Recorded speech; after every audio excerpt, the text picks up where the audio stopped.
जनता की सहनशीलता भी जवाब देने लगी है। इस समय मोदी सरकार और बीजेपी इंदौर के दूषित जल वाले मामले में बुरी तरह फंस गए हैं और आज राहुल गांधी ने एक पोस्ट में लिखा है कि मध्य प्रदेश कुशासन का एपी सेंटर बन चुका है। आइए जरा राहुल गांधी के इसी ट्वीट से, उनके वक्तव्य से, बयान से जरा आज की चर्चा की शुरुआत करते हैं। राहुल गांधी क्या कुछ लिख रहे हैं इंदौर के मसले पे पहले ये सामने रखता हूं। राहुल गांधी यहां लिख रहे हैं कि इंदौर में पानी नहीं जहर बटा और प्रशासन कुंभकर्णी नींद में रहा। घर घर मातम है, गरीब बेबस हैं और ऊपर से बीजेपी नेताओं के अहंकारी बयान। जिनके घरों में चूल्हा बुझा है उन्हें सांत्वना चाहिए थी, सरकार ने घमंड परोस दिया। लोगों ने बार बार गंदे बदबूदार पानी की शिकायत की, फिर भी सुनवाई क्यों नहीं हुई?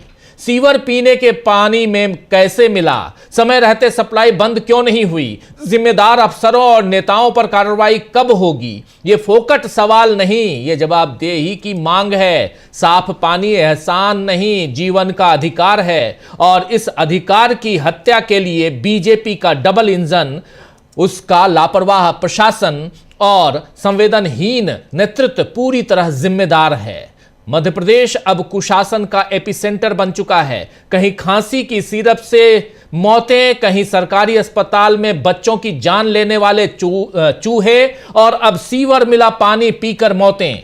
और जब जब गरीब मरते हैं मोदी जी हमेशा की तरह खामोश हो जाते हैं, खामोश रहते हैं। ये बात यहां कह रहे हैं साफ साफ राहुल गांधी। वहीं कांग्रेस अध्यक्ष मल्लिकार्जुन खड़गे ने भी मोदी की चुप्पी पर सवाल उठाए कि जल जीवन मिशन और स्वच्छ भारत अभियान का ढिंढोरा पीटने वाले नरेंद्र मोदी जी हमेशा की तरह इंदौर में दूषित पानी पीने से हुई मौतों को लेकर मौन हैं।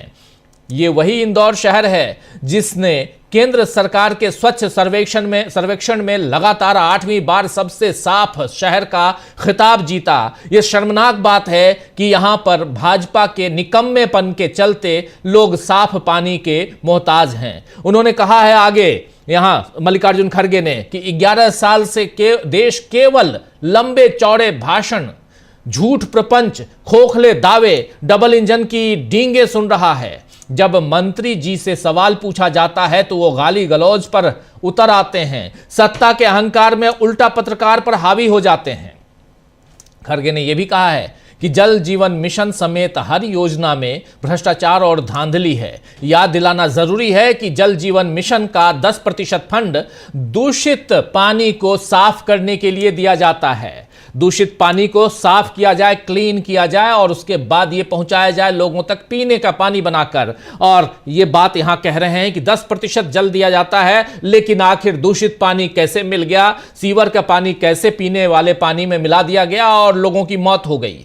कांग्रेस के साथ साथ पूर्व केंद्रीय मंत्री भाजपा नेता उमा भारती ने भी अपनी ही पार्टी में इस्तीफे और प्रायश्चित की मांग भी की है। उन्होंने क्या कुछ लिखा है जरा वो भी आपके सामने रख रहा हूं। उमा भारती यहां लिख रही है, नंबर 1, इंदौर दूषित पानी के मामले में यह कौन कह रहा है हमारी चली नहीं? इंदौर दूषित पानी के मामले में यह कौन कह रहा है कि हमारी चली नहीं? नंबर 2, जब आपकी नहीं चली तो आप पद पर कैसे बैठे हुए बिसलरी का पानी क्यों पीते रहे? पद छोड़कर जनता के बीच क्यों नहीं पहुंचे? तीसरा नंबर, ऐसे पापों का कोई स्पष्टीकरण नहीं होता, या तो प्रायश्चित या दंड।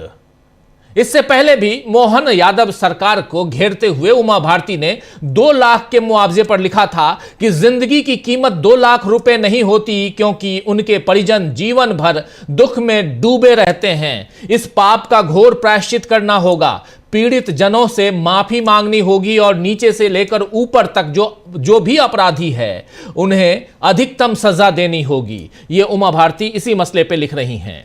आपको याद होगा दोस्तों कि इससे पहले कफ सिरप कांड में भी बीजेपी ने ऐसे ही मुआवजे का ऐलान कर अपनी जिम्मेदारी से पल्ला झाड़ा था, लेकिन इस बार बीजेपी सरकार बुरी तरह फंस गई है और साथ ही मोदी का अब तक का चुप रहना भी बता रहा है कि उन्हें आम लोगों की जिंदगी से कोई मतलब नहीं है।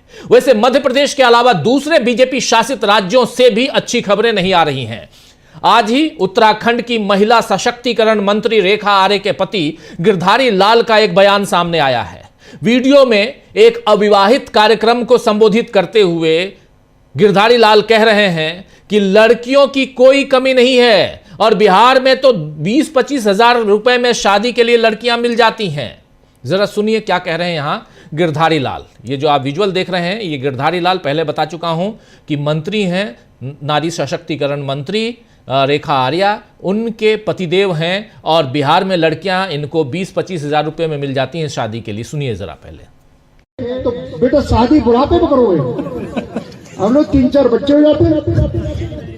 लड़की हम तुम्हें दिवा दें, बिहार से ले आएंगे, बिहार में 20-25 हजार रुपए मिल जाती है। हाँ, चलिए तो मेरे साथ हम तुम्हारी शादी कराएंगे। घोषणा कर रहे हैं इनकी, चलिए मेरे साथ आपकी शादी कराएंगे, बिहार में तो लड़कियां मिल जाती हैं 20-25 हजार में।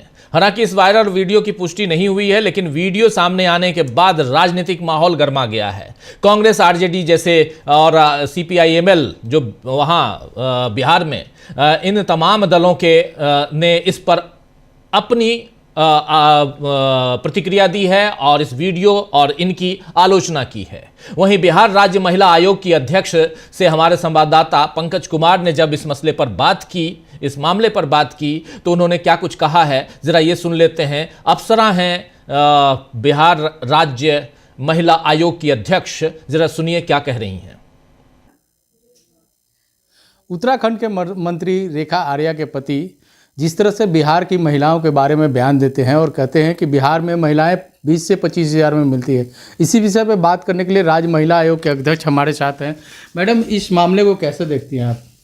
जो बयान आता है उनका कि बिहार में महिलाएं 20 से 25 हज़ार में बिक जाती है, क्या बिहार की महिला 20 से 25 हज़ार में बिक जाती हैं? आप सोच सकते हैं कि वो किस सोच के हैं।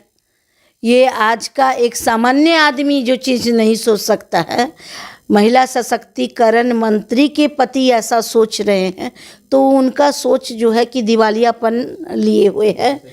और वो भी बिहार की महिलाओं के बारे में उन्होंने कहा है, तो बिहार के मान प्रतिष्ठा को मैं बना रही हूँ। बिहार के मान प्रतिष्ठा का हनन नहीं होने दूंगी। बिहार राज्य महिला आयोग ने स्वतः संज्ञान लिया है, पत्र जारी किया है और उनसे स्पष्टीकरण इस मामले में देने को कहा गया है। तो ये लगातार माननीय के यहाँ से ऐसा बयान आता है। वहीं आप यूपी के जो सिंगर थे उनका भी मामला आया था। लगातार ऐसे घटनाओं को आप कैसे देखती हैं मैम? देखिए, हमारे पास ऐसे समाज के जो कुछ लोग होते हैं, नेगेटिव विचारधारा के होते हैं, ऐसे तो आते ही रहेंगे और हमें ऐसी चुनौतियों को मुंह तोड़ जवाब दे करके एक जो है नया आयाम लिखना है कि बिहार राज्य महिला आयोग। सुन रहे थे बिहार राज्य महिला आयोग की अध्यक्ष अपना बयान देते हुए, अपनी बात रखते हुए यहाँ पर। और इस विषय पर बिहार CPI-ML की नेता दिव्या गौतम से भी जब हमारे संवाददाता ने इसी मसले पर बात की तो उन्होंने क्या कुछ कहा है, ज़रा उसको भी सुन लेते हैं। चर्चा आगे बढ़ाएंगे, बहुत कुछ है इस पिटारे में दोस्तों। ज़रा सुन लीजिए दिव्या गौतम को। इस बयान को कैसे देखते हैं आप? बहुत ही शर्मनाक है पूरे देश भर की महिलाओं और साथ में सबसे ज़्यादा कि बिहार की महिलाओं के लिए ये बहुत ही शर्मनाक है कि ऐसे लोग जो भाजपाई लोग जो हैं वो महिलाओं को क्या समझते हैं। उनको क्या लगता है कि बिहार की महिलाएं 20-25 हज़ार रुपए में बिकती हैं। यही महिलाएं इनको सत्ता में लेकर के आई। आज उनकी ही अस्मिता पे, उनकी ही डिग्निटी पे ये जो हैं छींटाकशी कर रहे हैं। कल हम लोग सावित्रीबाई फुले के जन्म दिवस मनाने वाले हैं। ऐसे यही मनुवादी लोग उस समय में भी जब वो पढ़ाने के लिए महिलाओं को जाती थीं तो उनके कैरेक्टर को उनके ऊपर गोबर फेंकने का काम करती थी। वही मनुवादी लोग आज भी जो महिलाओं। आप सुन रहे थे यहाँ दिव्या गौतम का दूसरा परिचय आप जानते हैं कि ये सुशांत सिंह राजपूत की कजिन सिस्टर हैं और इन्होंने चुनाव भी लड़ा था, CPI-ML की नेता हैं। और अब इस मसले पर गिरधारी लाल, जिनका बयान आपने ये जो देख रहे हैं तस्वीर, इनकी सफाई भी आई है कि उनके बयान को विरोधियों ने तोड़ मरोड़ कर पेश किया है, फिर भी वो खेद प्रकट करते हैं। लेकिन इससे उत्तराखंड के साथ साथ बिहार में भी बीजेपी के खिलाफ माहौल बन रहा है। उत्तराखंड में पहले से अंकिता भंडारी केस में बीजेपी फंस चुकी है, जनता उसके खिलाफ सड़कों पर उतर रही है। रोज शाम को वहां कैंडल मार्च हम लोग देखते हैं। और इधर छत्तीसगढ़ अगर चलें, ये उत्तराखंड की बात कर रहा हूं, अंकिता भंडारी, और फिर अगर आप उत्तर प्रदेश आते हैं तो उन्नाव की घटना और उसमें सेंगर की बातें अभी आप देख ही रहे थे। इधर छत्तीसगढ़ में भी एक भयानक खबर सामने आई है वहां से कि जबकि वो अपील करती रही कि वो केवल अपनी ड्यूटी कर रही हैं। वो पुलिस कर्मी रोते हुए बोलती रही कि भाई मुझे छोड़ दो, मैंने किसी को नहीं मारा। इस दिल दहलाने वाली घटना का वीडियो भी सामने आया, जिस पर ऑल इंडिया महिला कांग्रेस ने इंस्टाग्राम पर धुंधला वीडियो कर अपलोड किया इस वीडियो को, और कैप्शन में लिखा है कि छत्तीसगढ़ के रायगढ़ में पुरुषों द्वारा एक महिला कांस्टेबल के साथ दुर्व्यवहार करने और उसके कपड़े फाड़ने का वीडियो दिल दहला देने वाला है। जब महिला पुलिसकर्मी ही सुरक्षित नहीं रहेंगी तो आम नागरिकों का क्या होगा? यह स्पष्ट है कि महिला सुरक्षा के मोर्चे पर 2 इंजन वाली भाजपा सरकार पूरी तरह विफल रही है। तो यह साफ नजर आ रहा है दोस्तों कि मोदी जिसे सुशासन कहते हैं या डबल इंजन सरकार की बात करते हैं, वैसा जमीन पर कहीं दिखाई नहीं दे रहा है, बल्कि आम लोगों की तकलीफें बढ़ती ही जा रही हैं। ध्यान भटकाने के लिए ईवीएम पर लोगों का भरोसा जैसी खबरें लाई गई तो उसकी भी पोल अब कांग्रेस ने खोल दी है। दरअसल डेक्कन हेराल्ड अखबार है, आप जानते हैं दक्षिण भारत का, डेक्कन हेराल्ड की लीड स्टोरी में ईवीएम पर लोगों से भरोसा कैसे बढ़ा है या ईवीएम पर लोगों के भरोसे के बारे में जो लिखा गया है, उस लीड स्टोरी को लेकर खूब आज अलग अलग खबरें प्रसारित की गई। और खासकर कर्नाटक में स्टोरी ये देखिए, यहां most citizens trust polls and EVMs shows survey, ये बात वहां की कही गई है, कर्नाटक की। ये है डेक्कन हेराल्ड की। इस स्टोरी को एक सर्वे के आधार पर बनाया गया है, लेकिन सुप्रिया श्रीनेत कांग्रेस की नेता प्रवक्ता, उन्होंने इस सर्वे की पोल खोलकर बता दिया है कि चुनाव आयोग से लेकर प्राइम मिनिस्टर ऑफिस तक यानी पीएमओ तक कितने फ्रॉड से भरे हुए हैं। आइए जरा सुनिए सुप्रिया श्रीनेत को। 25 में पहली बार राहुल गांधी ने वोट चोरी का खुलासा किया। सबको पता था राहुल गांधी डेटा इकट्ठा कर रहे हैं, उस बीच ये सर्वे कराया गया। तो सर्वे कराने वाली एजेंसी खुद कॉम्प्रोमाइज है। सर्वे कराया गया एक ऐसे एनजीओ से जिसके संस्थापक नरेंद्र मोदी के साथ काम करते हैं, नरेंद्र मोदी की चाटुकारिता पर किताबें लिखते हैं। ऐसा व्यक्ति क्या सर्वे कराएगा? आप देश के देहात और कोने कोने में पहुंच जाइए, हर व्यक्ति ईवीएम पर, हर व्यक्ति चुनाव प्रणाली पर, हर व्यक्ति एसआईआर पर सवाल उठा रहा है। आप ये सोचिए कि कितने फ्रॉड भरे पड़े हैं चुनाव आयोग से लेकर सरकार के अंदर बैठे लोगों तक। एनजीओ जिससे कराया जा रहा है वो सरकार की चाटुकारिता कर रही है, वो मोदी जी के लिए काम कर रहे हैं और उनसे सर्वे कराया जा रहा है। तो वो क्या नतीजा देंगे ये बच्चा बच्चा देश का जानता है। लेकिन जिस व्यापक स्तर पर, जिस बड़े लेवल पर यह फ्रॉड खेला जा रहा है, तो बड़े लेवल पर जो फ्रॉड खेला जा रहा है, उस फ्रॉड का यहां उसकी पोल खोल कर रही हैं सुप्रिया श्रीनेत। ये डेक्कन हेराल्ड की खबर है। यह साफ दिख रहा है कि राहुल गांधी ने वोट चोरी का जो मुद्दा उठाया है वो बेबुनियाद नहीं है, और इसीलिए ऐसे सर्वेज और ऐसी स्टोरीज पेश करने पड़ रहे हैं सरकार को, वरना पहले तो ऐसी जरूरत कभी नहीं पड़ती थी। अब बंगाल में भी एसआईआर और चुनाव आयोग की मनमानी के खिलाफ टीएमसी ने मोर्चा खोल दिया है। उत्तर प्रदेश में अखिलेश यादव ये काम कर ही रहे हैं। बीजेपी जितनी रणनीतियां बना रही है उसके अपने कुशासन से वो सारे दांव फेल हो रहे हैं। और अगर उत्तर प्रदेश की बात करें तो एक वीडियो दिखाना चाहता हूं, वायरल वीडियो है लेकिन बहुत महत्वपूर्ण है। उत्तर प्रदेश की पुलिस, ये देखिए, पुलिस जो है वो मशीन से नागरिकता जांच रही है। उत्तर प्रदेश की पुलिस, और ज्यादा दूर नहीं, आपको ज्यादा दूर जाने की जरूरत नहीं है, दिल्ली एनसीआर गाजियाबाद की यह तस्वीर है। और यहां पर बिहार से आए हुए ये लोग हैं, बिहार के रहने वाले, लेकिन जब आते हैं इनके मोहल्ले में, इस गांव में, तो यहां पर मशीन लगाकर जरा इनके बीच की बातचीत सुन लीजिए। इससे आपको हंसी भी आएगी और तकलीफ भी होगी और तरस भी आपको आएगा सरकार के ऊपर। सुनिए, देखिए। बांग्लादेश के तो नहीं हो? नहीं, झूठ मोल मशीन को दिखाओ, मशीन लगाओ भाई इनकी पीठ पे। हाँ तो उधर को दिखाओ, उधर को मशीन लगाओ इनकी पीठ पे। बोलो बांग्लादेश मशीन तो बांग्लादेश बता रही है। दोस्तों की ये मशीन कौन सी आ गई है जिसको आपके बॉडी पे टच करते ही पता चल जाता है कि आप बांग्लादेश से आए हैं कि आप हिंदुस्तानी हैं, इंडियन हैं। लेकिन इन साहब लोगों के पास, बड़े लोग हैं, कानून के रखवाले हैं, इनके पास वो मशीन है और इसका इन्वेंशन हो चुका है हमारे देश में, ये पता नहीं था। पता करना होगा। लेकिन महत्वपूर्ण है, हंसी आती है लेकिन तकलीफ है कि आखिर ये डबल इंजन की सरकार वाले उत्तर प्रदेश में ये चल रहा है।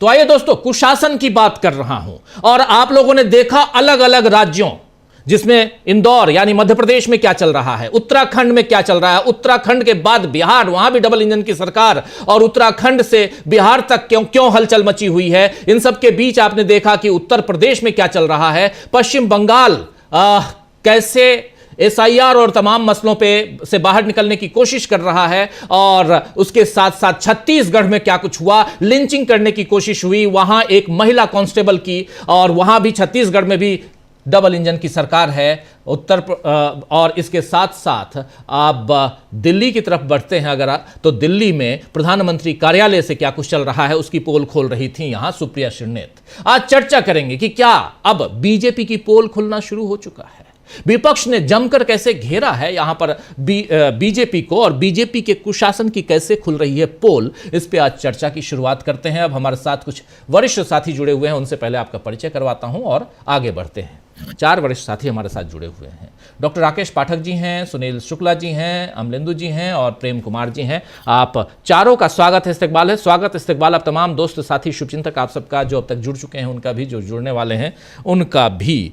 पहले डॉक्टर साहब आपके पास ही आना चाहता हूँ, इंदौर से शुरुआत करते हैं। आप चूंकि वहीं आसपास में हैं, मध्य प्रदेश में हैं, तो आपसे बेहतर और कौन बताएगा कि आखिर चल क्या रहा है। दूसरी बात कि तमाम तस्वीरों को आप लोगों के सामने रख चुका हूँ, और इन सब के बीच अब तो वो मशीन भी आ गई है जिससे नागरिकता जांची जाती है। अब तो कोई दिक्कत ही नहीं है, अब तो कोई दिक्कत नहीं है, घुसपैठिए तुरंत मिल जाएंगे। अब कागज वागज भरने की जरूरत नहीं है, एनरोमेशन फॉर्म भरने की जरूरत नहीं है। अब मशीन टच करेंगे और बस आप इंडियन हो, आप इंडिया के बांग्लादेशी हो, बस काम तमाम। डॉक्टर साहब, सबसे पहले तो जो नोबेल शांति समिति है, नोबेल पुरस्कार समिति है, उसे इन SHO साहब की इस कतरन को, इस वीडियो को भेज देना चाहिए, ताकि सन 2026 में जब विज्ञान के नोबेल पुरस्कार पर विचार करने बैठे तो नोबेल समिति को कोई ज्यादा समय जाया न करना पड़े। एक अद्भुत आविष्कार दरोगी जी ने कर दिया है। लेकिन ताजा खबर यह है कि इन दरोगी जी से वरिष्ठ पुलिस अधिकारियों ने जवाब तलब कर दिया है जी। कायदे से तो इनकी वर्दी उतर जाना चाहिए। कानून के राज में किसी को भी, खासतौर से जिसके पास सरकारी जिम्मेदारी है, वर्दी पहने हुए है, जिसकी जिम्मेदारी है कानून की हिफाजत करनी, उसे किसी भी नागरिक, किसी भी व्यक्ति का इस तरह अपमान करने का अधिकार नहीं है कि वो एक मोबाइल या कुछ भी उसके पीठ में लगाए और कहते कि आप तो बांग्लादेश। तो कायदे से इन दरोगा जी को सीखचों के पीछे भी होना चाहिए, वर्दी उतर जानी चाहिए। मध्य प्रदेश पर लौटते हैं डॉक्टर साहब। मध्य प्रदेश इस वक्त देश में सबसे ज्यादा चर्चा का सबब बना हुआ है। इंदौर शहर 8 साल से लगातार सबसे स्वच्छ शहर का तमगा गले में लटकाकर घूम रहा, लेकिन जब भीतर झांक के देखा तो मालूम हुआ कि इंदौर भीतर से न केवल नागरिक सुविधाओं में बजबजा रहा है, बल्कि इंदौर की धमनियों में नफरत का जहर भी बहुत तेजी से भरा जा रहा है। क्रिसमस के मौके पर जो कुछ हुआ वो पूरे देश ने देखा है। यहाँ जिस तरह से एक खास विचारधारा के लोग नफरत बांटते हैं, वो भी अब छुपी हुई बात नहीं। और नागरिक सुविधाओं का क्या हाल है, भागीरथपुरा ने बता दिया कि वहां के लोग पानी नहीं जहर पी रहे।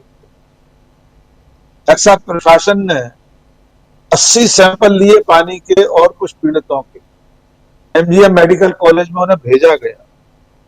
जो रिपोर्ट आई है वो ये साबित करती है कि जो वाक्य हमने बोला है, पानी नहीं जहर पी रहे थे, सचमुच में इंदौर के नागरिक जहर ही पी रहे थे। उसमें जिस तरह के खतरनाक बैक्टीरिया मिले हैं पानी में, उनके नाम थोड़े से कठिन है, और चूंकि विज्ञान के, रसायन विज्ञान के शब्द हैं, फिर भी हम संक्षेप में उनको दोहरा देते हैं। उसमें fecal coliform bacteria, E coli, pseudomonas vibrio species, citrobacter species, protozoa, इस तरह के खतरनाक बैक्टीरिया मिले जो इंसान की जिंदगी को लील जाने के लिए पर्याप्त। दुर्भाग्य की बात यह है कि जिन लोगों की जिम्मेदारी थी वे सब इस वक्त पल्ला झाड़ रहे। महापौर पुष्यमित्र भार्गव बाकायदा बयान जारी करके कहते हैं, उनका आज अखबारों में बयान छपा है, प्रशासन उनकी सुनता नहीं। तो भाई आप महापौर बने क्यों बैठे थे? इंदौर का एक प्रतिष्ठित अखबार है प्रजातंत्र, उसके संपादक हेमंत शर्मा ने संपादकीय लिखकर कहा है कि भाई अगर आपकी कोई नहीं सुनता था तो कुर्सी पर क्यों चिपके हुए थे? सिर्फ गाड़ी घोड़ा बंगले के लिए आप महापौर बने क्यों बैठे थे? इस्तीफा दे दीजिए। और उसी बात को आगे बढ़ाकर उमा भारती ने ट्वीट कर दिया। उमा भारती का ट्वीट भी हम अपने दर्शकों को अगर सुना दें, अगले चरण में सुना देंगे। उन्होंने साफ कहा है कि महापौर से लेकर मुख्यमंत्री तक, ये ट्वीट है उनका। और उन्होंने ये भी कहा है कि अगर आपकी लोग नहीं सुन रहे थे, आपकी नहीं चल रही थी, तो कुर्सी पर बैठकर बिस्लरी क्यों पी रहे थे आप? जी, शुरुआत में मैं ये सब रखा हूं और बिल्कुल आप सही कह रहे हैं। जी जी बिल्कुल, ये है दूसरे नंबर पे कि जब आपकी नहीं चली तो आप पद पर बैठे हुए बिस्लरी का पानी क्यों पीते रहे? पद छोड़कर जनता के बीच क्यों नहीं पहुंचे? सवाल है इनका। और ऐसे पापों का कोई स्पष्टीकरण नहीं होता या कोई प्रायश्चित या दंड, इसका सिर्फ और सिर्फ प्रायश्चित होता है या दंड होता है? या दंड, बिल्कुल।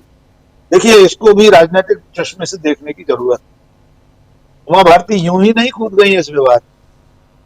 मध्य प्रदेश में भारतीय जनता पार्टी में जो खींचतान चल रही है मोहन यादव के मुख्यमंत्री बनने के बाद, उसका अगला चरण है। कैलाश विजयवर्गीय मुख्यमंत्री बनने का सपना देख रहे थे, लेकिन अब वे घंटा बजा रहे हैं। आज कांग्रेस ने प्रदर्शन किया तो पुलिस प्रतीकात्मक रूप से घंटे तक को जब्त करके दौड़ती देखी गई। ये लड़ाई आगे जाने वाली है, लेकिन इस राजनीतिक लड़ाई, प्रशासन और नेताओं की लड़ाई में, नेताओं और नेताओं की लड़ाई में इंदौर की जनता पिस रही है। 14 बेकसूर लोग अपनी जान गंवा चुके, हजारों लोग अब भी अस्पताल में। इसमें जो सबसे महत्वपूर्ण बात है कि इन अधिकारियों को इस बदहाली की जानकारी थी। नगर निगम के सारे अमले को, महापौर को, विधायक को सब पता था कि भागीरथपुरा में दूषित पेयजल आ रहा। 2025 में 266 शिकायतें दर्ज हुई थी। जिन अनुराग वारी ने सवाल पूछा था, हमारे साथी पत्रकार, जिनको बेहद बदतमीजी से कैलाश विजयवर्गीय ने जवाब दिया था, ये वीडियो पूरी दुनिया देख चुकी।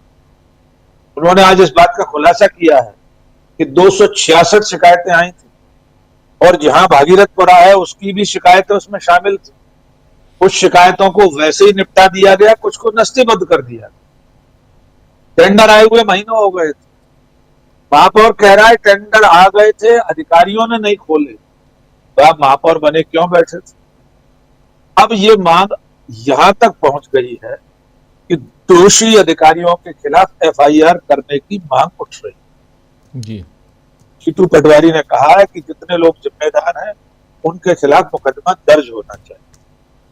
कैलाश विजयवर्गीय के इस्तीफे की मांग चल रही, लेकिन आज की तारीख में मुख्यमंत्री ने कुछ अधिकारियों के तबादले करके, कुछ लोगों को इधर से उधर करके फिलहाल इस मामले को ठंडा करने की कोशिश की है।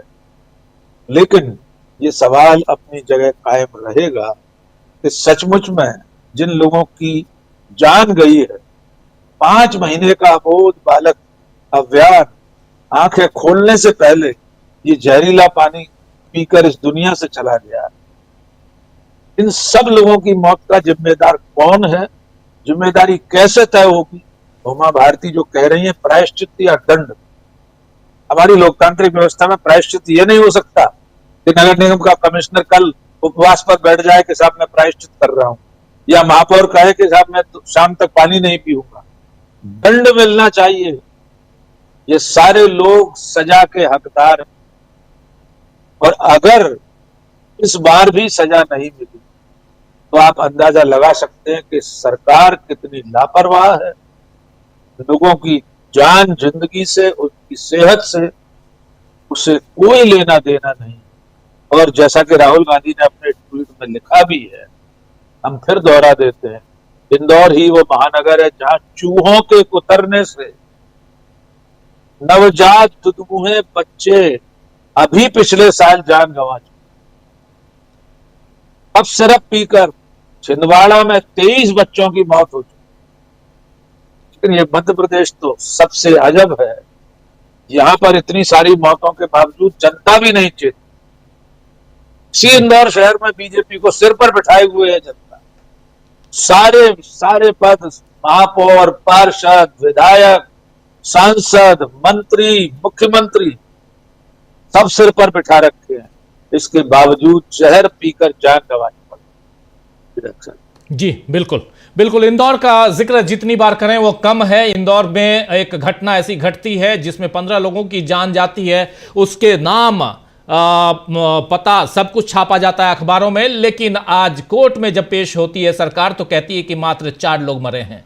आप समझ सकते हैं कि कितनी असंवेदनशील, संवेदनाएं मर गई हों, इस ढंग से दिखाई दे रहा है। और ऐसा ही है ना डॉक्टर साहब? डॉक्टर साहब ऐसा ही है, 4 लोग। जी सर, ये मृतकों की तस्वीरें हमारे दर्शक देख लें जी, यहां से यहां तक। जी, ये देश का एक बड़ा अखबार छाप रहा है पूरी जिम्मेदारी के साथ। इतने लोग मारे गए हैं, उनके नाम, पते, ठिकाने, पिता का नाम सब, और प्रशासन कह रहा है ये सर पहली बार नहीं हो रहा। कुंभ में लोग मारे गए, मुख्यमंत्री वहां का, उत्तर प्रदेश का, यही स्वीकार करने को तैयार नहीं था कि लोग मरे हैं भगदड़ में। तो भला हो राष्ट्रपति और प्रधानमंत्री का, जिन्होंने ट्वीट कर दिया, पहले ही ट्वीट कर दिया था वो। अगर पहले ट्वीट नहीं करते तो शायद, हाँ, तो ये मानते नहीं योगी आदित्यनाथ। तो यही मध्य प्रदेश में हो रहा है। कितनी मौतें हुई हैं, इसकी संख्या छुपाने की कवायद शुरू हो गई। ये बेहद असंवेदनशील सरकार है। इसे लोगों की जान से, उनकी सेहत से, उनके भविष्य से कोई लेना देना नहीं। जी जी बिल्कुल। प्रेम कुमार जी, आपके पास आना चाहता हूं। देखिए, अलग अलग राज्यों में डबल इंजन की सरकार, चाहे छत्तीसगढ़ हो, चाहे मध्य प्रदेश हो, चाहे उत्तराखंड हो, चाहे बिहार हो, चाहे उत्तर प्रदेश हो, हर जगह परिस्थितियां कमोबेश वही दिखाई देती है। एक्सपोज हो रही है बीजेपी, इसमें कोई दो राय नहीं है। लेकिन फिर भी आप 15 की जगह 4 लोग बताएंगे? राहुल गांधी ने यही सवाल पूछा है।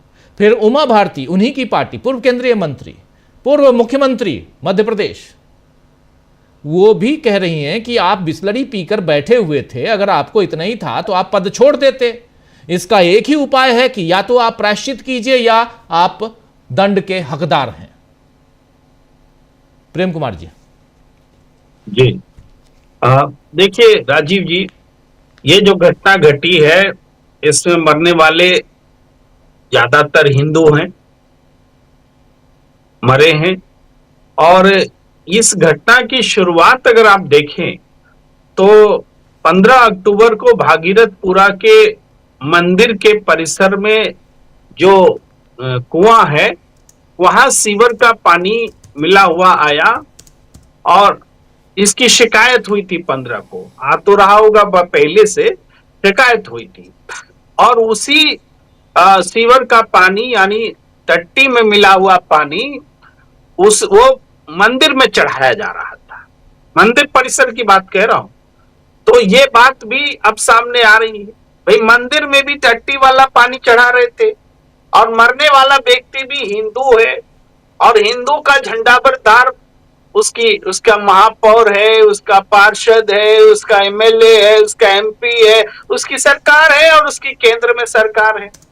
इसके बावजूद संवेदनहीनता का ये आलम है कि ये फोकट का सवाल है, ये सवाल ही फोकट का है, ये है संवेदनहीनता का आलम। उसके बाद वो घंटा और ये और वो दो सब लोग आप बता ही चुके हैं। तो ये जो परिस्थिति बनी है वास्तव में पूरी पोल सरकार की नहीं, नेताओं की, प्रशासन की, और इसकी जो वजह होती है, जो वजह अराजकता में है, लूट खसोट में है और नफरत की राजनीति में है, ये सारी वजह का ये एक तरह से नतीजा है कि आप वोट लेते समय नफरत की सियासत करके वोट ले लेते हैं और भ्रष्टाचार करते समय टेंडर टेंडर बोलते हैं, जब घटना घट जाती है भ्रष्टाचार होने देते हैं। तो वो सारी चीजें इसमें शामिल है इंदौर की घटना में। और जरा सोचिए, जो शहर 8 बार स्वच्छता में नंबर 1 है, वहां ये आलम है, तो पूरे देश का क्या आलम होगा? जब लोग मरेंगे तभी हम जानेंगे। बात तो यही है ना, मरे हैं लोग तब हम जान रहे।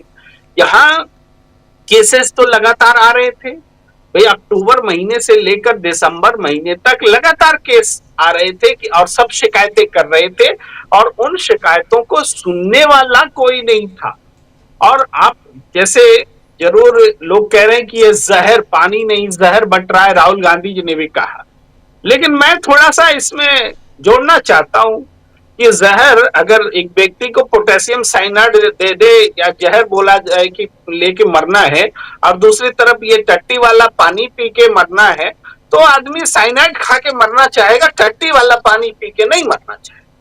कहने का मतलब जहर से ज्यादा खतरनाक है ये टट्टी वाला पानी, क्योंकि इसमें घिन भी आती है, इसमें एक और चीज आता है जो आप सोच सकते हैं कि भाई मल मूत्र की चीजें अगर पीने और खाने को दिया जा रहा है तो ये जहर से भी खतरनाक है।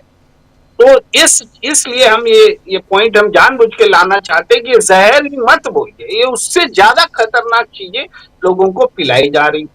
अब इतने सारे लोग मरे, लगभग हजारों 3000 से ज्यादा लोग अस्पताल में भर्ती हैं। जो खबर आ रही है उसमें भले बोला जा रहा है 200-150, लेकिन 3000 से ज्यादा लोग बीमार हैं, उसमें भर्ती की संख्या थोड़ी ऊंच नीच हो सकती है। तो आप समझिए कि एक शहर में 3000 से ज्यादा लोग बीमार हैं, एक परिवार में एक व्यक्ति मरा है और बाकी जिंदा है, तो क्या वो खराब पानी नहीं पी रहे थे? यानी पूरा का पूरा शहर इसमें शामिल है। और कहाँ गई वो जल मिशन वाली योजना, कहाँ गया वो नगर निगम का प्रबंधन? भाई कुछ है ही नहीं, व्यवस्था ही कोलैप्स है। और ये इंदौर ने आंखें खोलने का काम किया है। ये अब टेंडर की बात हमने खबर में पढ़ी, 31 दिसंबर को टेंडर पास हो गया जिसके बारे में कहा जा रहा था कि नहीं हो रहा है, नहीं हो रहा है।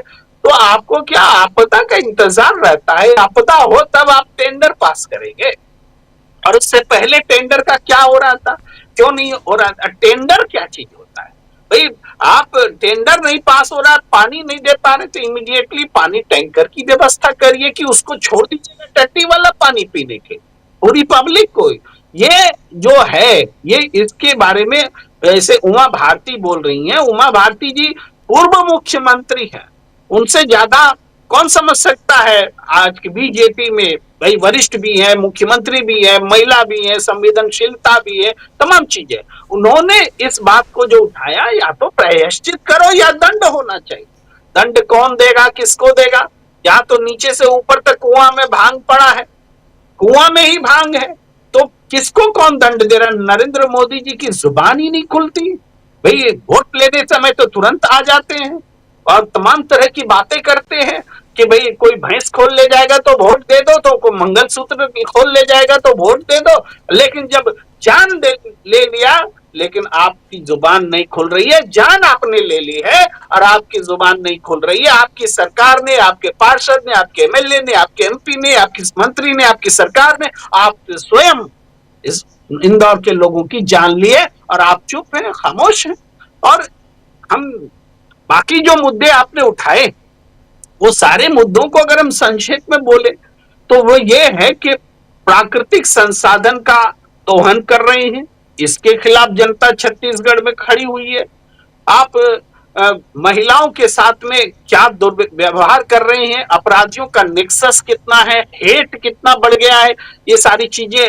लेकिन वो उसने एक शब्द इजाद किया है ऐसे मौके के लिए, सिस्टम बोलो।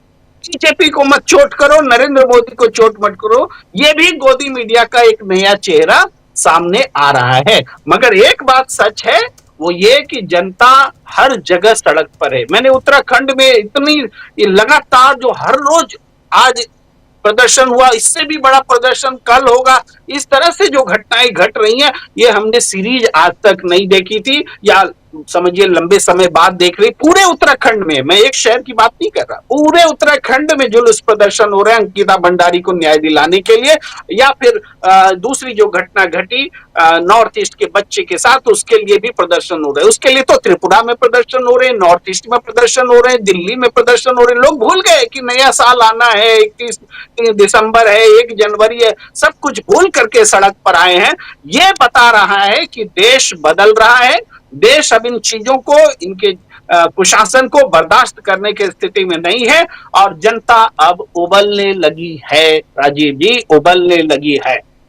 जी, जनता उबल रही है, ये आप बिल्कुल सही कह रहे हैं। सुनील शुक्ला जी, जरा आपसे भी समझना चाहता हूं, बहुत ही हास्यास्पद है सिटीजनशिप नापने वाली मशीन, और उससे भी ज्यादा दुखद है उधर इंदौर की घटना, और उससे भी ज्यादा दुखद है कि बिहार की महिलाएं 20-25 हजार रुपए में मिल जाती हैं, और उससे भी दुखद है कि छत्तीसगढ़ में महिला कांस्टेबल के ऊपर हमला होता है।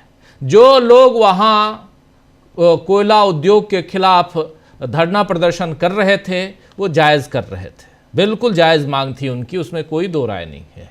लेकिन पुलिस के ऊपर हमला करना और उस कांस्टेबल के ऊपर हाथ जोड़ रही है कि भाई मुझे छोड़ दो, और उसके बाद भी वहाँ छोड़ा नहीं गया। किसके लोग थे, कौन गुंडे हैं, किसकी सरकार है? ये डबल इंजन की सरकारों वाले राज्य की बात मैं कर रहा हूं सुनील शुक्ला जी, और वो स्थिति आप देख लीजिए, हर जगह वैसे ही तस्वीरें हैं। प्रशांत टंडन जी हमारे साथ जुड़ गए। प्रशांत जी, आपका स्वागत है इस कार्यक्रम में। सुनील शुक्ला जी, कैसे देखा जाए इस मसले को? वो मशीन आपके पास अगर आ जाए तो मेरे पास भी भिजवाइएगा, फिर हम लोग थोड़ा सिटीजनशिप में मदद करें सरकार की। धन्यवाद राजीव जी। यह मशीन तो पुलिस के पास बहुत पहले से है। वो जो चीज चाहे आपकी जेब में दिखा दे, आपके घर में दिखा दे, जो चाहे। आप सोचिए कि उमर खालिद अगर पिछले कई सालों से जेल में है तो कौन सी मशीन है? अगर अमिताभ ठाकुर 5 साल पुराने मामले में, 25 साल पुराने मामले में जेल अरेस्ट करके भेज दिए जाते हैं जेल, तो कौन सी मशीन उनके पास है? गिरफ्तारियों के बाद कोई आरोप पत्र दाखिल नहीं होता, सर में जमानत की मांग का पुरजोर विरोध किया जाता है, सब मशीन इनके पास है। जिसके आप सोचिए कि भीमा कोरेगांव के जो लोग पकड़े गए थे 2018 में, उनके पास क्या क्या नहीं दिखाया गया? क्यों उनको चीजें नहीं, क्योंकि लैपटॉप में इसमें उससे दिखा दी गई? सवाल ये नहीं, ये तो पुलिस का पुराना धंधा है, और इस धंधे इसको यह सरकार और प्रमोट कर रही है, कोई पूछता ही नहीं है।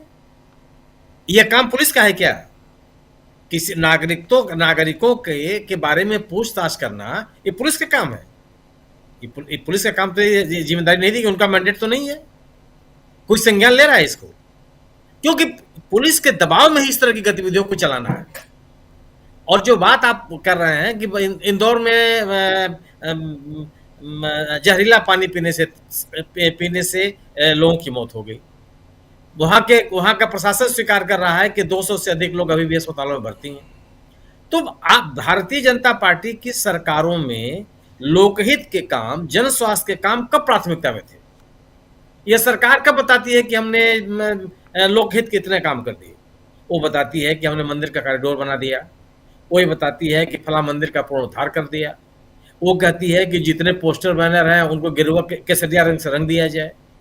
प्रधानमंत्री जी की प्राथमिकता है कि अयोध्या के मंदिर पे पहले ध्वजारोहण हो जाए, मंदिर का निर्माण समय से पूरा हो जाए।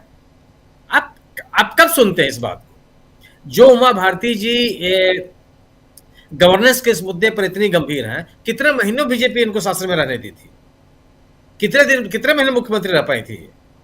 हटा दी गई, और आज तक फिर इनका पुनर्वास नहीं हो पाया, नई पार्टी बनाने के लिए मजबूर हो गई।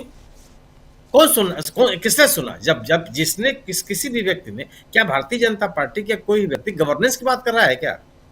चाहे आप दूषित पानी से, आप इस देश का कौन सा ऐसा शहर है जहां पानी बिक नहीं रहा है?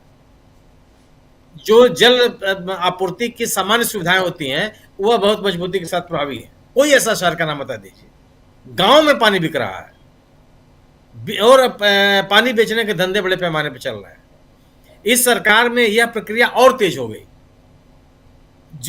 और ये जो पानी बेचने वाले वेंडर्स हैं, इनके कारण से भी जहां जहां इनके कारखाने लगे हुए हैं, पानी भाषा पत्रकारों के साथ प्रयोग करते रहे हैं, किस तरह की धमकियां देते रहे हैं।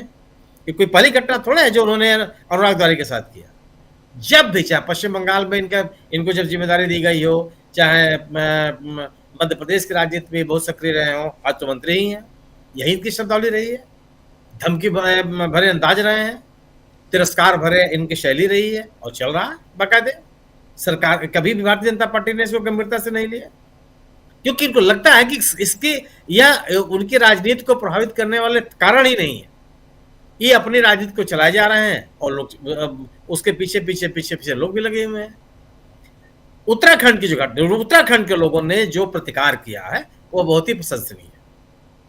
अंकिता भंडारी का मसला हो, चाहे बिहार की एक अन्य महिला के साथ की घटना हो, उसमें जिस तरह की नाराजगी उत्तराखंड के लोगों ने व्यक्त की और लगातार व्यक्त कर रहे हैं, यह एक बदला हुआ राजनीतिक माहौल है जो भारतीय जनता पार्टी के लिए चुनौती है। भारतीय जनता, आप सोचिए कि जो धामी साहब ने त्रिपुरा के उस लड़के के पिताजी से बात करने की कोशिश की, जिस शैली में उन्होंने बात की और बाकायदे उसका वीडियो वायरल किया, ये संवेदनशीलता है क्या? किसी के दुख में शामिल होने का ये तरीका है? उसके दुख को कम करने की एक कोशिश है। पीड़ितों जो आरोपी हैं उनको दंडित करने का ये तरीका है। आप ये कह रहे हैं कि जो मुख्य आरोपी था वो नेपाल का नागरिक था, नेपाल भाग गया है, लेकिन हम पकड़ने का प्रयास कर रहे हैं। अरे कैसे भाग गया? आप उसको भागने कैसे दिए? ये कोई घटना तो ऐसी नहीं थी ना, दिन दहाड़े हुई थी सबके सामने, क्यों निकल गया हो? और आप उसको एक्सक्यूज बना रहे हैं, और आज तक आपने कौन सी कार्रवाई की? ये एक बहुत ही गैर संवेदनशील तंत्र चल रहा है इस समय, और जहां भी भारतीय जनता पार्टी की सरकारें हैं वहां इस तरह का ही आपको तंत्र दिखाई पड़ेगा। क्या जो पिछले साल कुंभ में जो लोग की मौत हुई थी उनकी संख्या आपको पता है? आप कर सकते हैं कितने लोगों की मृत्यु हुई? सरकार तो 30 बताती है। सरकार तो 30 बताई 2 दिन 24 घंटे बाद। आप सोचिए, आप 24 घंटे के बाद 30 की संख्या आगे नहीं घटी, पीछे भी नहीं घटी। नहीं, वो बिल्कुल फिक्स है 30। घायलों की संख्या के बारे में आज तक कोई बात नहीं हुई।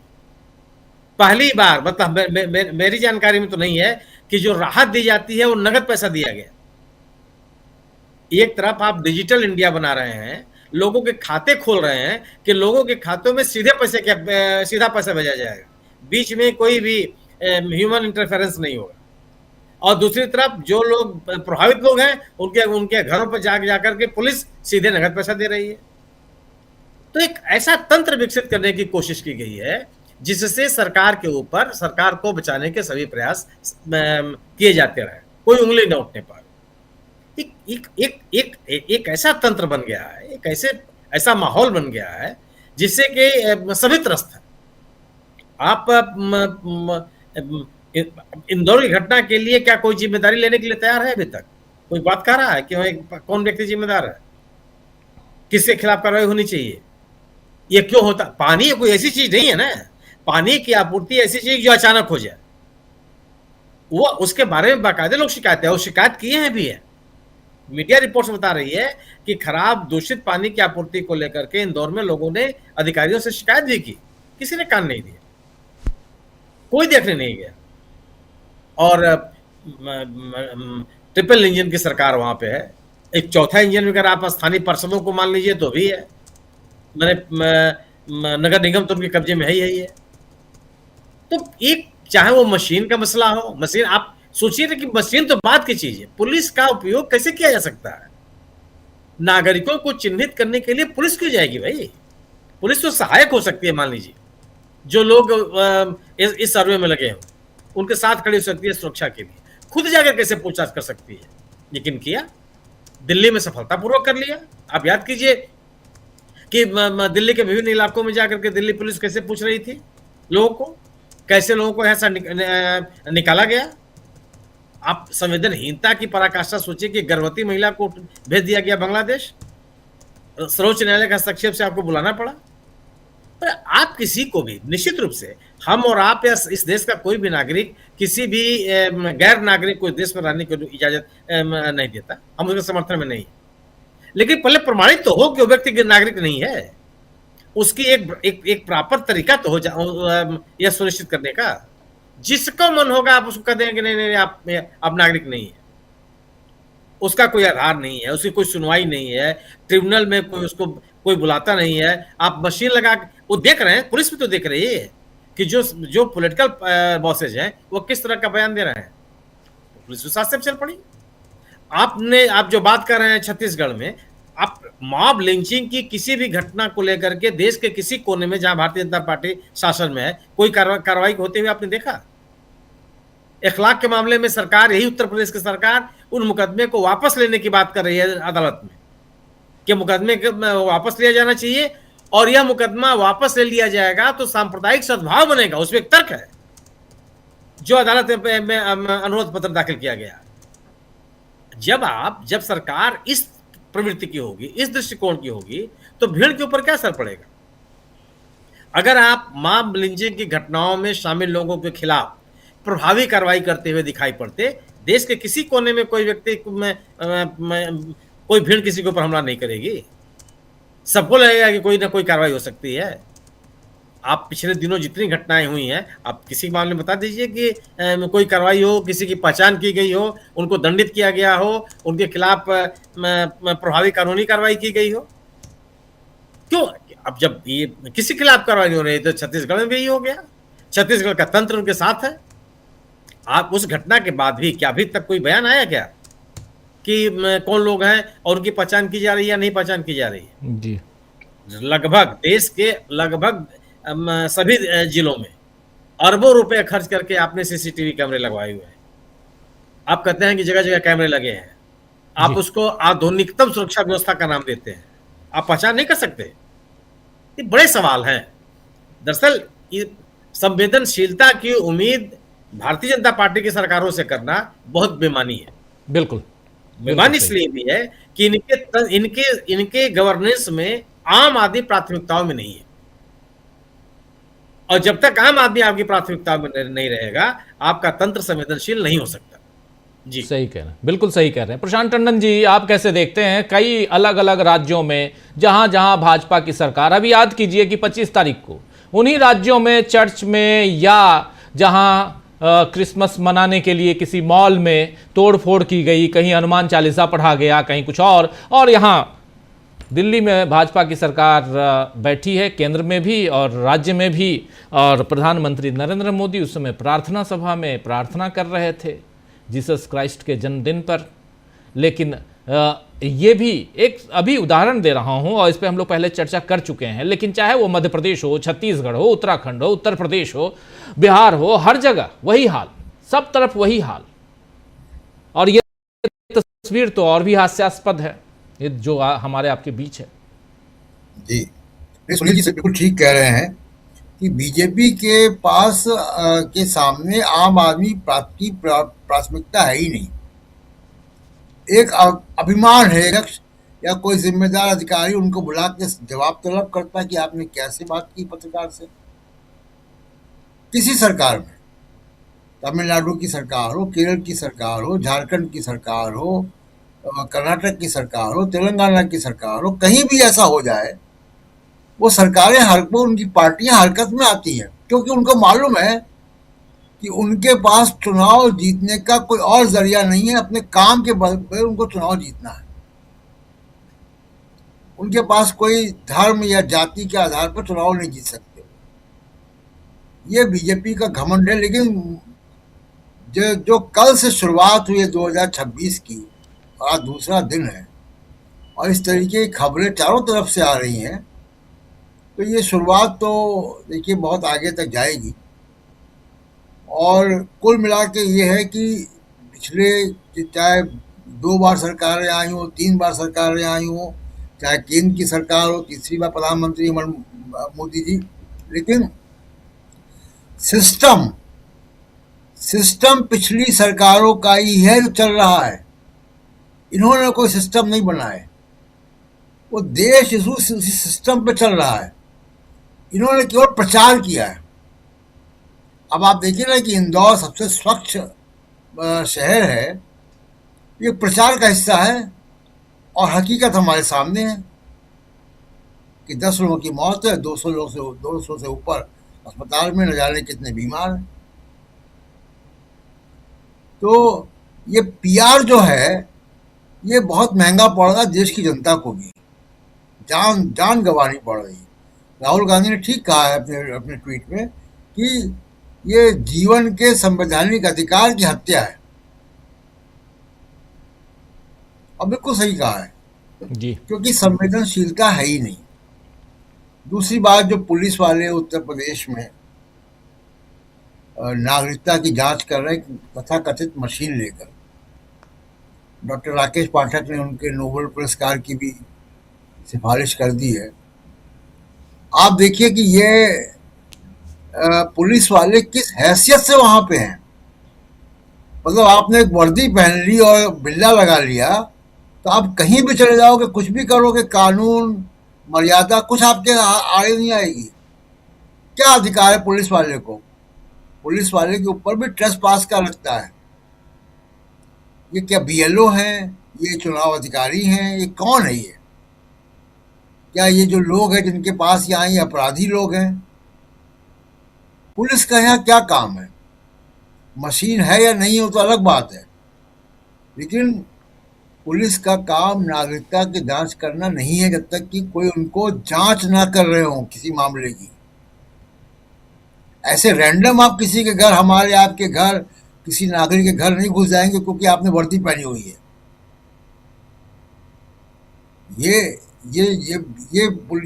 केवल और केवल बीजेपी शासन में ही ये संभव है कि पुलिस वाले अपने आप को वो समझ रहे हैं कि वो कानून से ऊपर है।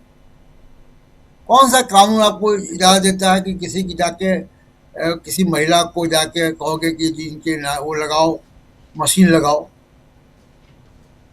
महिला पुलिस भी नहीं इनके साथ। आप देखिए किस हैसियत से वहां पे ये है, कोई पूछने वाला भी नहीं है इनसे। और आखिर में जो चुनाव आयोग ने किया है काम, सर्वे करा के, गजब का काम है।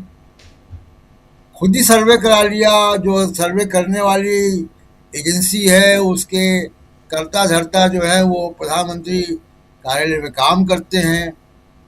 सर्वे मई जून में कराया, राहुल गांधी ने अगस्त में जाके खुलासा किया है वोट चोरी का, और सर्वे में बता दिया गया कि ईवीएम पे विश्वास है लोगों का।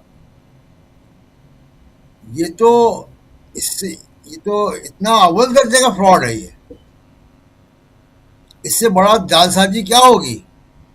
और अब इससे ये साबित हो रहा है कि ज्ञानेश कुमार को अब केवल बीजेपी के दफ्तर में जाकर वो बीजेपी का फटका पहनने का एक औपचारिकता रह गई है। आप राहुल गांधी के खिलाफ सर्वे करवा रहे हैं। इलेक्शन कमीशन ने सर्वे कमीशन किया है। अब ये भी खुलासा होना चाहिए कि कौन सा फंड इस्तेमाल हुआ, क्या किसने इसको कमीशन किया सर्वे। क्या इलेक्शन कमीशन सर्वे भी कराता है? ये हमको पहली बार हम देख रहे हैं। कैसा हो रहा है कि खबरें तो यही आई कि इलेक्शन कमीशन ने कमीशन किया है सर्वे। इलेक्शन कमीशन सर्वे भी कराता है, ये मैं पहली बार देख रहा हूँ। SIR पहली बार करा रहे हैं, सर्वे भी करा रहे हैं। तो ये कुल मिला के राजीव जी ये की शुरुआत अच्छी नहीं हुई है नए साल की, और लोगों की जाने जा रही हैं। लोगों को भी अब सोचना चाहिए कि आप अगर धर्म के नाम पर वोट दोगे, आप मुसलमान की नफरत के आधार पर वोट दोगे, तो आपको ये जहर वाला पानी पीना पड़ेगा। बिल्कुल सही कह रहे हैं आप। अमलेंदु जी, आप कैसे देखते हैं? इंदौर की बात हो चाहे इधर गाजियाबाद की बात हो। राजीव जी, मुझे लगता है कि इंदौर के साथ साथ गाजियाबाद पे भी चर्चा खूब होनी चाहिए। और गाजियाबाद में जो मशीनें दिखाई जा रही हैं, इसको सिर्फ मतलब उपहास में नहीं उड़ा देना चाहिए। ये हो सकता है गंभीर कोई इस तरह की मशीन आ भी गई हो। क्योंकि आपको याद होगा कि अमित शाह जी सदन में खड़े होकर एक बिल पेश कर रहे थे, बता रहे थे कि वो जांघों के नमूने लिए जाने हैं, आंखों के नमूने लिए जाने हैं, सब कुछ नमूने लिए जाने हैं, और वो सब स्टोर रहेंगे। ये एक बिल पेश कर रहे थे, उसको लेकर था वो। और राजीव जी, ये जो आधार कार्ड बने हैं, आधार के जरिए जो आपकी पुतलियाँ और ये सब जो ली गई हैं, तो इस पे तो पहले आधार को लेकर पहले भी आरोप लगते रहे कि ये जनसंहार का एक अस्त्र है और इसी के जरिए जो है वो बड़ी आबादी को मिटाने की कोशिशें होंगी। मतलब ये सब जो है रासायनिक हथियार की तरीके से इस्तेमाल किए जाएंगे क्या, इसको लेकर चिंताएं पहले भी व्यक्त की जाती रही हैं। तो क्या वास्तव में इस तरह की कोई मशीन आ गई है जो देश को नहीं मालूम है और इन अधिकारी जो है पुलिस के अधिकारी इनके पास पहुंच गई है? ये भी राजीव जी एक हो सकता है, मतलब एक शंका जो है वो पैदा होती है अगर इस तरीके की चीज वास्तव में कुछ है, मशीन लगा के जांच किया है। मशीन से ये तो मालूम नहीं पड़ेगा कि आदमी बांग्लादेश का ही कहाँ का है, लेकिन उसका ब्लड ग्रुप क्या है, उसका डीएनए क्या है, गुणसूत्र क्या है, ये सारी चीजें तो पता चल सकती हैं। तो क्या इसके जरिए कोई खेल हो रहा है, वास्तव में हो रहा है? इस पे राजीव जी मुझे लगता है देश में चिंताएं बढ़नी चाहिए, क्योंकि आधार को लेकर और खासतौर से बायोमेट्रिक पहचान इसको लेकर पहले भी बहुत शंकाएं उठती रही हैं कि इसके पीछे कुछ हो सकता है। तो ये एक बड़ा मसला हो सकता है। बाकी राजीव जी अब ये जिस तरीके से किया जा रहा है, अब जस्टिस गवई जो थे, जो सीजीआई थे, जब उन्होंने बुलडोजर को लेकर बहुत सख्त फैसला दिया था और उसके बाद फिर मालूम पड़ा कि वो एक कार्यक्रम में मौजूद थे मुख्यमंत्री योगी आदित्यनाथ के साथ और बता रहे थे कि इनका कानून का राज बहुत अच्छा है। तो अब राजीव जी सुप्रीम कोर्ट इसका भी संज्ञान नहीं लेगा, लेना भी नहीं चाहिए, क्योंकि हमारे सीजीआई जो है वो एसआईआर पर जो बहस चल रही थी उसमें कह चुके थे कि अखबार में कुछ छप जाएगा तो उस पर हम कोई नोटिस थोड़ी कर देंगे। तो अब ये अखबार में या चैनल्स पर या हमारे यूट्यूब चैनल्स पर अगर इस तरह की विजुअल्स आ रहे हैं तो इसको संज्ञान लेने की सुप्रीम कोर्ट को कोई आवश्यकता नहीं है। भाई जब तक अब ये पूछा जाना चाहिए कि अगर पुलिस इस तरीके से लोगों के घरों में घुस रही है तो आखिर क्या इनके पास कोई सर्च वारंट है जिस सर्च वारंट को लेकर ये घुसे? क्या पुलिस को इस तरीके का अधिकार है कहीं भी घुस जाने का, किसी के घर में जाकर करने का? तो अगर इसका भी सुप्रीम कोर्ट संज्ञान नहीं लेगा तो किसी दिन पुलिस भी सुप्रीम कोर्ट में भी घुस जाएगी इस तरीके से, कुछ भी हो सकता है। फिर तो अगर पुलिस राज ही आना है इस तरीके से और पुलिस को ही सारी चीजें तय करनी है, कल को जज साहब की भी तय करने लग जाएगी फिर अगर आम आदमी की तय कर रही है। मुझे लगता है कि इस मामले का सुप्रीम कोर्ट को स्वतः संज्ञान लेना चाहिए कि ये किस तरीके के मूव चल रहे हैं, नागरिकों के मौलिक अधिकारों का हनन भी इससे जुड़ा हुआ दिखाई पड़ता है राजीव जी। अब जो इंदौर का मसला है राजीव जी, वहां तो बहुत ही ज्यादा एक तरीके से कहा जाए कि निर्दयता और क्रूरता जो है वो भारतीय जनता पार्टी की निकलकर सामने आ रही है। अब वहां उनका आपसी झगड़ा है उसकी वजह से है या प्रशासन वहां जो है वो नहीं सुन रहा था? अगर प्रशासन नहीं सुन रहा था तो ये डबल ट्रिपल इंजन की सरकारों में प्रशासन इतना राजीव जी बेकाबू कैसे हो गया कि वहां बात ही नहीं सुन रहा है, महापौर की बात नहीं सुन रहा है, वहां मंत्री हैं उनकी बात नहीं सुन रहा है? अगर प्रशासन नहीं सुन रहा है तो ये सरकार बनी हुई क्यों है? भाई कहा तो ये गया था मोदी जी की तरफ से कि मिनिमम क्या गवर्नमेंट और मैक्सिमम क्या गवर्नेंस, कुछ इस तरह की शब्दावली इस्तेमाल की गई थी। तो ये कौन सी मिनिमम गवर्नेंस और मैक्सिमम जो है वो गवर्नेंस दिखाई पड़ रही है, बताया जाए। ये सवाल तो पूछा जाना चाहिए मोदी जी से। और राजीव जी मोदी जी तो ड्रोन लेकर देख लेते हैं सब जगह कहाँ क्या चल रहा है, कहीं भ्रष्टाचार हो रहा है वो भी देख लेते हैं, पुल बन रहा है वो भी देख लेते हैं। तो मोदी जी का ड्रोन जो था ये क्यों नहीं देख पाया कि वहां जो गंदा पानी पिलाया जा रहा है लोग सिस्टम ऐसा ही बनेगा? मालूम है कि पर्ची से निकले हैं, पर्ची किसी दूसरे की निकल आएगी तो वो बन जाएगा, तो कोई आदमी काम क्यों करेगा? जब राजीव जी पर्चियां निकलनी हो, पर्चियों से ही जब तय होना है कि कौन मंत्री बनेगा और कौन विधायक बनेगा और कौन मुख्यमंत्री बनेगा, तो पर्चियां हैं, पर्चियां में जिसका भाग्य होगा वो बन जाएगा। तो काम करने की आवश्यकता तो किसी को है नहीं। काम करने की आवश्यकता तब होती है जब जनता के बीच जाना पड़े, जनता के सवालों के जवाब देने पड़े। तो इसी सब निश्चिंत है तो सिस्टम तो फेल हो गई। अगर सिस्टम फेल हो रहा है तो सिस्टम फेल होने की जिम्मेदारी कौन लेगा? इस्तीफा किसका होगा? हालांकि कोई नहीं लेगा। अभी हम लोगों के बीच में राजीव जो विजुअल चल रहा है, ये यूथ कांग्रेस ने वहां जो है उनको डुबोया है पानी में, अपने विजय वर्गीय साहब को, घंटा वाले बाबा को। तो अब ये डूबे या ना डूबे राजीव जी, तो बहुत ज्यादा पानी दिख रहा है। काम तो ऐसा था कि चुल्लू भर पानी में डूबना चाहिए था, ये पानी बहुत ज्यादा ले लिया इन कांग्रेसियों ने। तो जो बात कही थी उन्होंने तो उसके लिए चुल्लू भर पानी काफी था डूबने के लिए, तो इतना भारी जल के बीच ले आकर जाने की आवश्यकता क्या थी? बहरहाल राजीव जी, मंत्री जी चाहे कुछ करें कुछ भी बोलें, सरकार को निश्चित तौर पर चुल्लू भर पानी में डूब जाना चाहिए। अगर उसके रहते हुए नागरिकों को शुद्ध पानी भी नहीं मिल सकता और उसकी जान जाने पर आप हाईकोर्ट में जाकर भी मिथ्या वाचन कर सकते हैं, तो निश्चित तौर पर सरकार को चुल्लू भर पानी में डूब ही जाना चाहिए। इस मसले पे अभी तक प्रधानमंत्री नरेंद्र मोदी का एक भी शब्द, एक भी कमेंट नहीं आया है, एक भी कमेंट नहीं आया। नरेंद्र मोदी हैं भाई देश में, चलो 4 लोग ही, आपके ही आंकड़े, मान लिया 4 ही मरे, मान लिया। हालांकि अभी तमाम जगहों से ये खबरें और बिल्कुल कहाँ किसकी मौत हुई है, सारे आंकड़े हैं मीडिया में। उसके बाद भी मान लिया, और खुद कहा जा रहा था कल कि 13 लोग, फिर 15 लोग हैं, और 3000 से ज़्यादा अभी प्रेम कुमार जी कह रहे थे अलग अलग अस्पतालों में भर्ती हैं। चलिए मान लिया 4 ही, तो क्या नरेंद्र मोदी को इस पर संवेदना व्यक्त नहीं करनी चाहिए थी? उनकी सरकार है वहाँ पे। लेकिन चलिए आगे बढ़ते हैं, समय कम है, थोड़ा 20 मिनट का समय है और आप पांचों महानुभावों के पास आना है। डॉक्टर राकेश पाठक जी, इन तमाम घटनाक्रमों का कितना असर पड़ते हुए आप देखते हैं आगामी 5 राज्यों के चुनाव पे, जिसमें सबसे ज़्यादा सुर्खियों में रहने वाला है, आप जान रहे हैं कि पश्चिम बंगाल। असम में ऑलरेडी 8,000 रुपए की घोषणा हो गई। बिहू से पहले हम दे देंगे पैसा ताकि बहनें जो हैं वो बिहू अच्छे से मना पाएँ असम में। अभी तक बिहू को लेकर कोई चिंता नहीं थी, इस बार चुनाव है तो अभी से घोषणा हो गई। बिहू कब आता है आप जानते हैं अच्छे से, तो इसलिए ये सारी चीज़ें पहले से वहाँ तैयारियां हो रही हैं। असम है, पश्चिम बंगाल है, उधर तमिलनाडु, केरल, पुदुचेरी, इन 5 राज्यों में चुनाव है। और इन जो डबल इंजन की सरकारों वाले जो राज्य हैं, उन राज्यों के हालात आप देख रहे हैं। ऐसे में वोटर्स, चुनाव आयोग, SIR, और अब तो घुसपैठिया खोजने वाली मशीन आ गई है। ये मशीन नागरिकता वाली थोड़ी है। वो आप देखिए, केयर कीजिए, गौर कीजिए शब्दों पे। कह रहे हैं तुम बांग्लादेशी हो, इसका मतलब आप ये नहीं कह रहे तुम भारत के नागरिक हो या नहीं हो।